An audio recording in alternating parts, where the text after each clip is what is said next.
Ladies and gentleman, D K Shivakumar ಕನಸು ಸದ್ಯಕ್ಕೆ ನನಸಾಗುವ ಲಕ್ಷಣಗಳು ಕಾಣ್ತಾನೆ ಇಲ್ಲ. ಡಿ ಕೆ ಶಿವಕುಮಾರ್ ಎಡವಿದ್ದಾರೆ. ಸಿದ್ದರಾಮಯ್ಯನವರು ಇಲ್ಲಿ ತಮ್ಮ ಗುರಿಯನ್ನ ಬೆನ್ನಟ್ಟಿ ಹೊಡೆದಿದ್ದಾರೆ. ಸಿದ್ದರಾಮಯ್ಯನವರು ಸೈಲೆಂಟ್ ಆಪರೇಷನ್ ಮಾಡ್ತಾ ಸೀಕ್ರೆಟ್ ಆಪರೇಷನ್ ಮಾಡ್ತಾ ಡಿ ಕೆ ಶಿವಕುಮಾರ್ ಗುರಿಯಿಂದ ಅವರನ್ನ ತುಂಬಾ ದೂರ ಹೋಗುವಂತೆ ಮಾಡಿದ್ದಾರೆ. ಹಾಗಾದ್ರೆ ಡಿ ಕೆ ಶಿವಕುಮಾರ್ ಎಡವಿದ್ದಲ್ಲಿ CM Siddaramaiah secret operation success ಆಗಿದ್ದು ಹೇಗೆ? ಎಕ್ಸ್ಕ್ಲೂಸಿವ್ ಸ್ಟೋರಿ, ನೆಲ ಜಲ ಭಾಷೆಗಾಗಿ ಪ್ರಾಮಾಣಿಕ ಪತ್ರಿಕೋದ್ಯಮ. ನಾನು ಹೇಮಂತ್.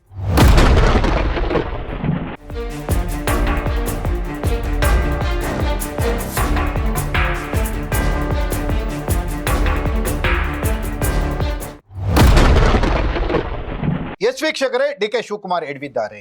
ಎಲ್ಲಿ ಎಡವಿದ್ದಾರೆ? ಜನರು ತಿಳ್ಕೊಂಡಿರೋ ಪ್ರಕಾರ, ಮಾಧ್ಯಮಗಳು ಬಿಂಬಿಸಿರೋ ಪ್ರಕಾರ ಯಾವ ರೀತಿ ಇತ್ತು? ಶಾಸಕರ ಬೆಂಬಲ ಸಿದ್ದರಾಮಯ್ಯನವರಿಗಿದ್ರೆ ಹೈಕಮಾಂಡ್ನ ಒಲವು ಡಿ ಕೆ ಶಿವಕುಮಾರ್ಗಿದೆ ಅನ್ನುವಂತಹ ಅಭಿಪ್ರಾಯ ವ್ಯಕ್ತವಾಗ್ತಾ ಇತ್ತು. ಡಿ ಕೆ ಶಿವಕುಮಾರ್ ಕೂಡ ಹೈಕಮಾಂಡ್ನ ನೀಲಿಗಣ್ಣಿನ ಹುಡುಗ ಅನ್ನೋ ತರ ಖ್ಯಾತರಾಗಿದ್ರು. ಕಾಂಗ್ರೆಸ್ನ trouble shooter D K Shivakumar ಅನ್ನೋ ತರ ಬಿರುದಾಂಕಿತರಾಗಿದ್ರು. ಶಾಸಕರು ಸಿದ್ದರಾಮಯ್ಯನವರ ಪರವಾಗಿ ಬ್ಯಾಟ್ ಮಾಡಿದ್ರೆ ಹೈಕಮಾಂಡ್ ಡಿ ಕೆ ಶಿವಕುಮಾರ್ ಪರವಾಗಿ ಬ್ಯಾಟ್ ಮಾಡುತ್ತೆ ಅಂತ ಜನ ನಂಬಿದ್ರು. ಮಾಧ್ಯಮಗಳು ಅದನ್ನೇ ಎಕ್ಸ್ಪೆಕ್ಟ್ ಮಾಡಿದ್ವು. ಆದ್ರೆ ಆಗಿದ್ದೇನು? ಆಗಿದ್ದೆಲ್ಲ ಉಲ್ಟಾ ಪಲ್ಟಾ. ಶಾಸಕರು ಸಿದ್ದರಾಮಯ್ಯನವ್ರನ್ನ ಬಿಟ್ಟು ಬರ್ತಾ ಇಲ್ಲ, ಆದ್ರೆ ಹೈಕಮಾಂಡ್ ಕೂಡ ಡಿ ಕೆ ಶಿವಕುಮಾರ್ ಅವ್ರನ್ನ ಕೈ ಬಿಟ್ಟಿದೆ ಅನ್ನುವಂತಹ ವಾತಾವರಣ, ಅನ್ನುವಂತಹ ದೃಶ್ಯಗಳು, ಅನ್ನುವಂತಹ ಡೆವಲಪ್ಮೆಂಟ್ಗಳಾಗ್ತಾ ಇದೆ.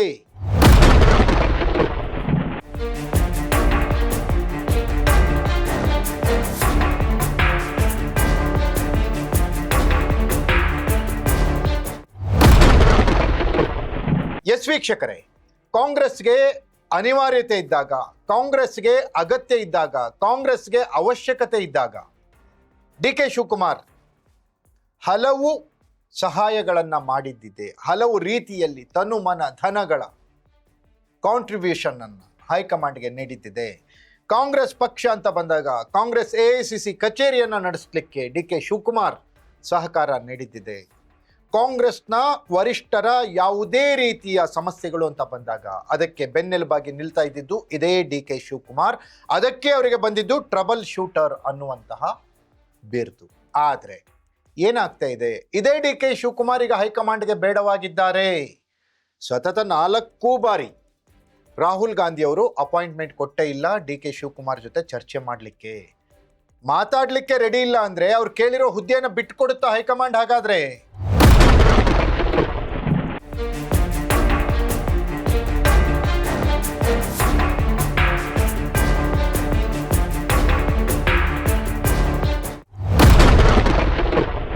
ಎಸ್ ವೀಕ್ಷಕರೇ, ಇಲ್ಲೇ ಇರೋದು ಸಿದ್ದರಾಮಯ್ಯನವರ ಸೀಕ್ರೆಟ್ ಆಪರೇಷನ್.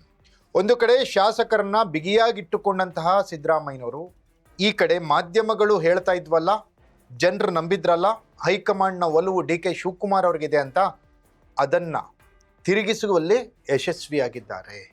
ಇದು ಚತುರ ಸಿದ್ದರಾಮಯ್ಯನವರ ನಡೆ. ಇಲ್ಲ, ನೀವು ಅಂದ್ಕೊಂಡಿದ್ದೆಲ್ಲ ಸುಳ್ಳು, ಮಾಧ್ಯಮಗಳಲ್ಲಿ ತೋರಿಸೋದೆಲ್ಲ ಸುಳ್ಳು, ಹೈಕಮಾಂಡ್ ಡಿ ಕೆ ಶಿವಕುಮಾರ್ ಪರವಾಗಿ ಇಲ್ಲ ಅನ್ನೋದನ್ನ ಪ್ರೂವ್ ಮಾಡಿ ತೋರಿಸಿದ್ದಾರೆ ಸಿದ್ದರಾಮಯ್ಯನವರು. ಈಗ ಆನೆ ನಡೆದಿದ್ದೆ ದಾರಿ ಅನ್ನುವಂತ ಇಲ್ಲ, ಈಗ ಟಗರು ನಡೆದಿದ್ದೆ ದಾರಿ ಅನ್ನೋ ತರ ಆಗ್ಬಿಟ್ಟಿದೆ. ಸಿದ್ದರಾಮಯ್ಯನವರ ಈ ಸೈಲೆಂಟ್ ಏಟಿಗೆ ಡಿ ಕೆ ಶಿವಕುಮಾರ್ ಅವರಿಗೆ ಹಿನ್ನಡೆಯಾಗಿದೆ. ಎಚ್ಚರಿಕೆಯಿಂದ ಈ ಆಗ್ತಾ ಇರೋ ಡ್ಯಾಮೇಜ್ ಅನ್ನ ಕಂಟ್ರೋಲ್ ಮಾಡ್ಕೊಳ್ಳಿಕ್ಕೆ ಡಿ ಕೆ ಶಿವಕುಮಾರ್ ಅವರಿಗೆ ಇಲ್ಲಿವರೆಗೂ ಸಾಧ್ಯನೇ ಆಗಿಲ್ಲ. ಹೈಕಮಾಂಡ್ ತನ್ನ ಪರವಾಗಿದೆ ಅನ್ನೋದನ್ನ ಬಿಂಬಿಸ್ಕೊಳ್ಳಿಕ್ಕೆ, ನಿರೂಪಿಸ್ಕೊಳ್ಳಿಕ್ಕೆ ಹೈಕಮಾಂಡ್ ಡಿ ಕೆ ಶಿವಕುಮಾರ್ ಅವರಿಗೆ ಸಾಧ್ಯ ಆಗ್ತಾ ಇಲ್ಲ. ಈ ವಿಚಾರದಲ್ಲಿ ಡಿ ಕೆ ಶಿವಕುಮಾರ್ ಎಡವಿದ್ದಾರೆ. ಸಿದ್ದರಾಮಯ್ಯನವರ ಸೀಕ್ರೆಟ್ ಆಪರೇಷನ್ ಕೆಲಸ ಮಾಡಿದೆ. ಎಸ್ ವೀಕ್ಷಕರೇ, ಇದಾಗಿತ್ತು ಎಕ್ಸ್ಕ್ಲೂಸಿವ್ ಸ್ಟೋರಿ. ನೆಲ ಜಲ ಭಾಷೆಗಾಗಿ ನೋಡ್ತಾ ಇರಿ ಫೋಕಸ್ ಟಿವಿ.